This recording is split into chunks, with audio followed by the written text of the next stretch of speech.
Cuando mi hermana arruinó el cumpleaños de un niño de 5 años frente a toda la familia, su novio la terminó ahí mismo. Pensé que ese sería el final del problema. Me equivoqué. Fue el inicio de un año entero de terror familiar. Nunca he sido buena contando esto sin sentir un nudo en el estómago, pero voy a intentarlo como lo recuerdo, sin adornos. Mi hermana mayor, Verónica, siempre ha tenido una forma muy particular de relacionarse con el mundo. Ella dice que es honesta. El resto de nosotros aprendimos hace tiempo que esa honestidad suele venir cargada de crueldad.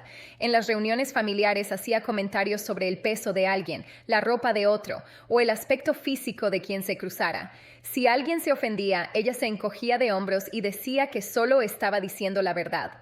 Una vez me dijo, así sin más, que mi piel parecía una cucaracha masticada. Nadie rió, pero tampoco hubo reclamos. Para entonces ya sabíamos cómo era Verónica. Yo había dejado de invitarla a eventos pequeños, pero mi tía siempre insistía en incluirla. Decía que era familia, que algún día iba a cambiar. Yo no estaba tan convencida, pero como pasa en muchas familias, terminábamos cediendo para evitar discusiones. El cumpleaños de nuestro primo Marky fue uno de esos casos. 5 años, fiesta infantil, todo muy inocente. Verónica escribió al grupo familiar preguntando si podía llevar a su novio, Jake. Confieso que pensé que, si estaba con ella, debía ser igual. Dudé en decir que no, pero nadie más vio problema y el tema quedó cerrado antes de que yo respondiera. Jake resultó ser distinto, amable, educado, de esos que saludan primero al perro y te sostienen la puerta sin pensarlo. Aún así, yo seguía alerta. Con Verónica, uno aprende a no confiarse. La fiesta fue en un salón para niños, de esos con maquinitas, boliche, juegos por todos lados. Marky estaba feliz, con su enterito azul y dibujos de globos, corriendo de un lado a otro. Estábamos todos, tíos, primos, mis papás divorciados. Era uno de esos raros momentos en que la familia estaba completa. Fue ahí cuando empecé a notar que algo no iba bien. Verónica había logrado meter alcohol, aunque el lugar no lo permitía. Para cuando estábamos comiendo pizza ya se le notaba. Hablaba más alto de lo normal, se reía sola, opinaba de todo como si estuviera dando cátedra sobre la vida. Criticó a una prima por estudiar en un colegio comunitario y se describía a sí misma como auténtica, como si eso justificara todo. Yo solo esperaba que llegara el pastel. Pensé que ese momento al menos la iba a callar. Me equivoqué. Todos cantaban el feliz cumpleaños. Marky aplaudía con sus manitas. Mi tía trajo un pastel de dinosaurio que compró en el súper lindo. Apenas terminamos de cantar, Verónica se paró y dijo, arrastrando las palabras, ¿ni siquiera puedes hacerle un pastel casero? ¿De verdad lo quieres? Agitó su vaso y siguió. Y esas decoraciones parecen de liquidación. Si vas a tener hijos, al menos haz el esfuerzo. Todos los padres se quedaron helados. Algunos niños dejaron de masticar su pizza. La cara de mi tía se puso roja, pero Verónica no paró. Solo digo la verdad. Pinterest existe por una razón. Esto da pena. Y entonces se escuchó a Marky estallar en llanto.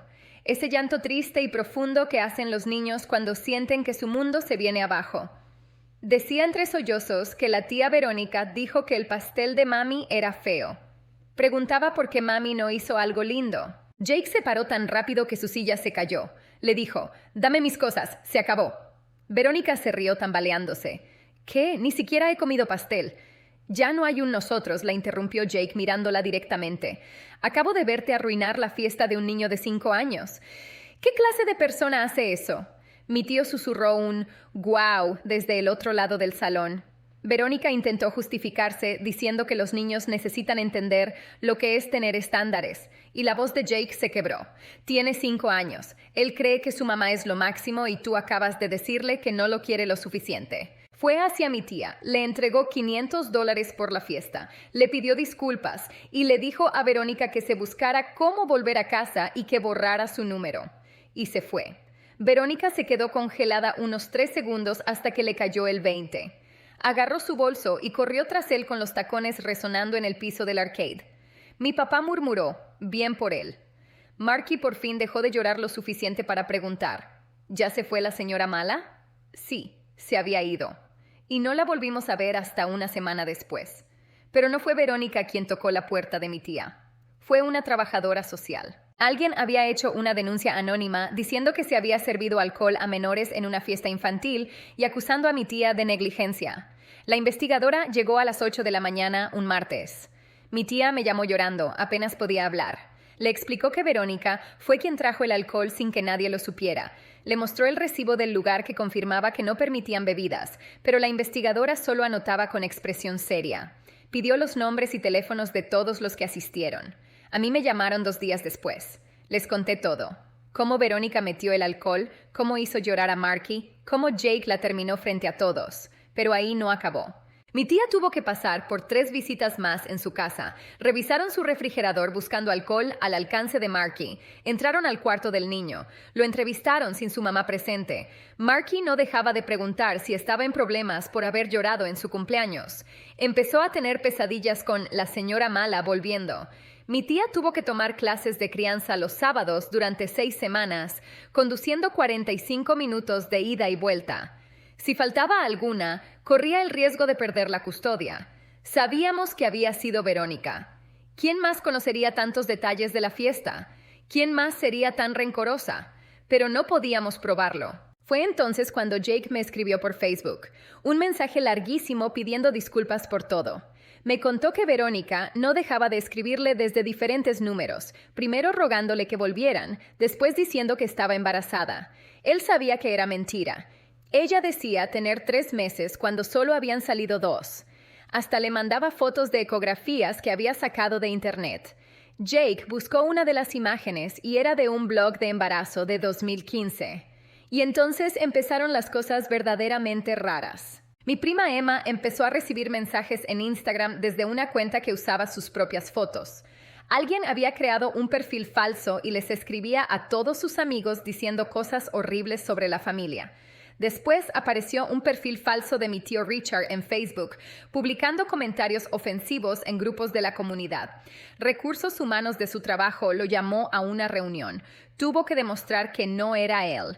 Lo peor fue cuando crearon un perfil falso de mi mamá. Lo usaban para comentar en las publicaciones de sus amigas, diciendo que sus hijos eran feos o que su comida daba asco. Mamá perdió 3 amistades antes de darse cuenta de lo que pasaba. Una señora la bloqueó en todos lados y ni quiso escucharla cuando intentó explicarle en el supermercado. Mamá volvió llorando. El helado que había comprado se derritió porque se quedó 20 minutos llorando en el estacionamiento. Mi papá empezó a documentarlo todo. Hizo una hoja de cálculo con fechas, horarios y capturas de pantalla. Compró una impresora solo para eso. Decía que necesitábamos copias físicas por si esto tomaba un rumbo legal. Entonces Verónica apareció en la guardería de Marky. Una mujer que decía ser su tía intentó recogerlo. Tenía su nombre completo, su fecha de nacimiento, sabía de su mochila de dinosaurios y de su alergia al maní. Pero el personal la reconoció por la descripción que mi tía les había dado. La guardería llamó a la policía, pero Verónica se fue antes de que llegaran. Salió del estacionamiento tan rápido que tiró el cartel de la entrada. No sé si dimensionan lo que se siente eso, que alguien de tu propia familia intente llevarse a un niño. Mi tía empezó a tomar rutas distintas para ir a la guardería. Nunca 2 veces el mismo camino. Tuvimos una reunión familiar. Todos estaban ahí menos Verónica. Discutimos durante horas sin llegar a nada. Y entonces mi tía nos contó que su ascenso estaba en peligro.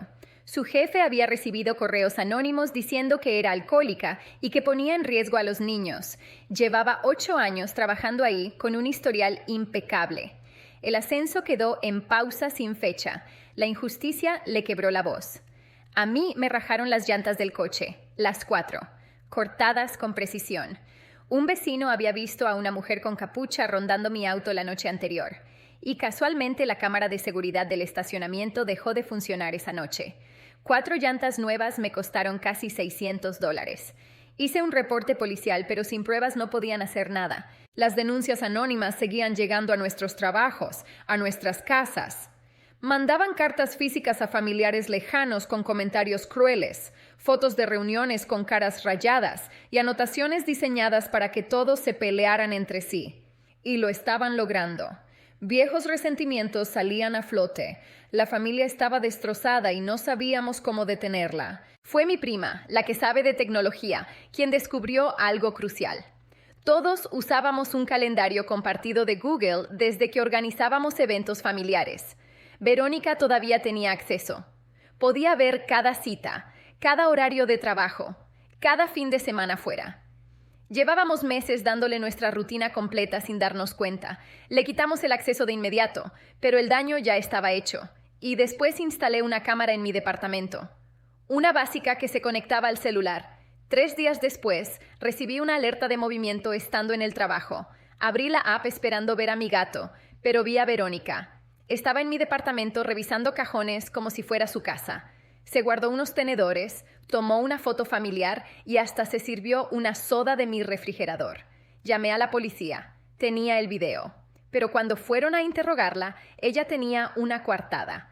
La calidad del video no era perfecta y el caso no avanzó. 3 semanas antes del cumpleaños 80 de mi abuela, llegaron flores a su casa. 2 docenas de rosas rojas con una tarjeta. No puedo esperar para celebrar contigo. Con cariño, Verónica. La abuela llamó llorando. No quería escándalos en su fiesta. La noche antes de la fiesta nadie pudo dormir. El grupo familiar estuvo activo toda la madrugada, todos compartiendo su ansiedad. Mi mamá horneó 3 docenas de galletas a las 2 de la mañana, de los nervios. Llegamos temprano al salón de la iglesia. Todo se veía perfecto. Globos dorados, fotos de la abuela, flores frescas, el DJ preparando su música, y entonces encontramos un regalo sobre la mesa, envuelto en papel plateado con un moño rojo. Mi prima lo abrió. Era un álbum de fotos familiares, pero con caras rayadas con marcador rojo y comentarios crueles debajo de cada imagen. Lo tiramos y acordamos no decirle nada a la abuela. Mis primos tomaron sus puestos en la puerta. Jake avisó que estaba en el estacionamiento vigilando. Estábamos tan preparados como podíamos. Los invitados fueron llegando. La abuela se veía preciosa con su vestido morado. Estaba feliz. Por un momento, todo se sintió normal, hasta que mi prima escribió en el grupo, «Ya llegó». Verónica entró como si nada, arreglada, con una bolsita de regalo, sonriéndole a los parientes que no sabían del drama. Jake la interceptó cerca de la mesa de postres. Papá y mi tío se acercaron, pero la voz de Verónica empezó a subir. La abuela se acercó caminando despacio. Cuando llegó, le dijo con firmeza, «Verónica, creo que deberías irte». La sala quedó en silencio. Verónica intentó justificarse. Dijo que solo quería celebrar, que había traído un regalo. Pero la abuela le respondió, «Después de todo lo que le hiciste a esta familia, por favor, vete». Y ahí se le cayó la máscara. Verónica empezó a gritar que siempre habían querido más a los demás, que nadie celebraba sus logros, que el cumpleaños de Marky era tonto. Sacó papeles de su bolso agitándolos en el aire, capturas impresas, fotos con anotaciones. Mi tía le respondió con la voz temblando de rabia. «Intentaste llevarte a mi hijo de la guardería. Has entrado a nuestras casas. Hiciste que me investigara el DIF. Casi me cuesta el trabajo. Esto no es favoritismo. Esto es que representas un peligro». Verónica se rió. Dijo, «Solo les estoy mostrando lo que se siente. Que te arruinen la vida, que te juzguen injustamente». La abuela levantó la mano y le dio una última oportunidad de irse en paz. Por un segundo pensé que lo haría. Pero entonces sus ojos se clavaron en el pastel. 3 pisos, flores moradas, feliz 80 cumpleaños en glaseado dorado. Se lanzó hacia él. Mi primo Brian la sujetó del brazo justo a tiempo. Forcejearon. Se necesitaron 4 personas para apartarla de la mesa. Cuando Jake sacó su celular diciendo que iba a llamar al 911, algo en ella se quebró. Se soltó y corrió hacia la salida tirando un arreglo floral. Escuchamos su auto salir derrapando. El salón quedó en silencio unos 10 segundos, y entonces la abuela empezó a llorar de verdad. Pero pasó algo que no esperaba. Mi tío se puso de pie, golpeó su tenedor contra un vaso y dijo, «Bueno, eso fue intenso, pero estamos aquí por los 80 años de la abuela. Verónica no va a arruinar eso». Fue a la cabina del DJ y puso la canción favorita de la abuela. Mi papá le tendió la mano para bailar. Ella negó al principio, pero él hizo un paso tan tonto que la hizo reír entre lágrimas. Le tomó la mano, y uno por uno los demás se fueron uniendo. En 20 minutos, casi parecía una fiesta normal. Casi. Mientras limpiábamos, mi prima encontró algo debajo de una mesa. Un pequeño dispositivo, como una grabadora o un rastreador GPS. Eso explicaba cómo Verónica siempre sabía dónde estábamos, incluso después de quitarle el acceso al calendario. El lunes llegó la noticia. Verónica había sido arrestada, pero no por lo de la fiesta. ¿Recuerdan las cuentas falsas? Resulta que usó una para amenazar a un político local. El FBI se toma esas cosas en serio. Llevaban semanas investigando y habían encontrado cientos de víctimas en varios estados. Nosotros solo éramos sus blancos más grandes. Llevaba años haciendo esto. El caso del DIF se cerró de inmediato. Marky por fin dejó de preocuparse por la señora mala. Mi tía recibió su ascenso. Los problemas en el trabajo de mamá quedaron atrás. Las cuentas falsas dejaron de aparecer. Hasta los parientes que recibieron las cartas estaban presentes en acción de gracias. Todos los lazos se restauraron. Verónica aceptó un acuerdo: 5 a 7 años en prisión federal. Algunos de nosotros escribimos declaraciones de impacto. Yo escribí sobre el miedo de no sentirme segura en mi propio departamento. Mi tía escribió sobre cómo afectó a Marky. Jake fue el único que asistió a la sentencia. Dijo que Verónica se veía distinta, más pequeña. Cuando el juez leyó la sentencia, solo asintió. Sin escenas, Jake dijo que fue triste de ver. La abuela le escribió una carta. Tratamos de convencerla de que no lo hiciera, pero insistió. Era corta. Le decía que la quería y que esperaba que recibiera ayuda, que tal vez esto fuera su fondo más bajo y que desde ahí pudiera empezar de nuevo. Clásica abuela. Verónica nunca respondió. La semana pasada fue el cumpleaños número 7 de Marky. Mismo lugar, mismo tema de dinosaurios porque sigue obsesionado. Pero esta vez no hubo drama, no hubo invitados no deseados, no hubo lágrimas, salvo las de alegría cuando abrió sus regalos. El pastel lo hizo mi tía, un T-Rex con glaseado de chocolate. Estaba un poco chueco y el glaseado no quedó parejo, pero Marky dijo que era perfecto, y lo fue. A veces me pregunto si Verónica piensa en nosotros allá adentro, si se arrepiente o si todavía cree que tenía razón. Pero luego me doy cuenta de que ya no importa. Ella tomó sus decisiones y enfrentó las consecuencias. Nosotros protegimos a nuestra familia y salimos más fuertes. Todavía tengo la cámara en el departamento, pero ya casi no la reviso. Cambié las cerraduras 2 veces. La vida ahora es tranquila, hasta aburrida. Y después de todo lo que pasamos, aburrida es exactamente lo que queríamos. ¿Ustedes qué habrían hecho? ¿Habrían aguantado tanto o habrían actuado antes? A veces me pregunto si dejamos que llegara demasiado lejos. Pero bueno, es fácil decirlo después. No te olvides dejar tu like y seguirnos para que no te pierdas ninguna de nuestras historias.